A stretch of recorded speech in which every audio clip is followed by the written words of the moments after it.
Trench warfare, shell shock, and a concerning amount of syphilis are things we remember World War I by.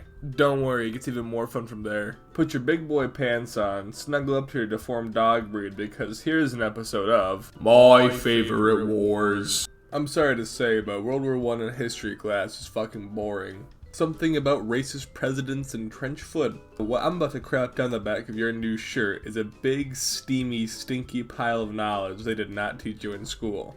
The craziest fighters of World War I were the Belgians, which makes sense when you realize this little nation that wanted zero part of a world war got told that they were now in a world war. Belgians were so damn crazy, in fact, they blew up their entire fucking country just to keep the Germans out. They set off hundreds of tons of TNT under the German trenches, waking up British people 140 miles away. 10,000 German men who yearned to return home to their friends, families, and loved ones were instantly killed in what I like to call the Belgian waffle. Schleifenplan, more like When the British entered into the First World War, nationalism began to soar across the empire, and for 12-year-old Sidney Lewis, he wanted to support his nation. Did he do this by rationing? Exploiting his labor in a factory, maybe? Now his little ass enlisted in the army and actually made it to the front and into the Battle of the Somme.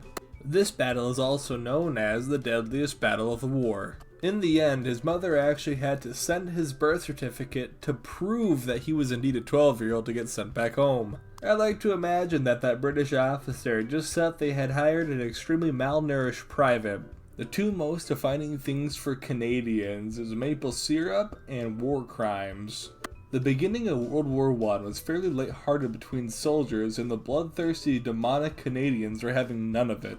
To lure the poor, defenseless Germans into a false sense of security, the Canadian devils would throw cans of corned beef, most likely made of dead babies, to their trenches. And then, when they were happy and excited over the Canadian gifts, they would then receive primed grenades.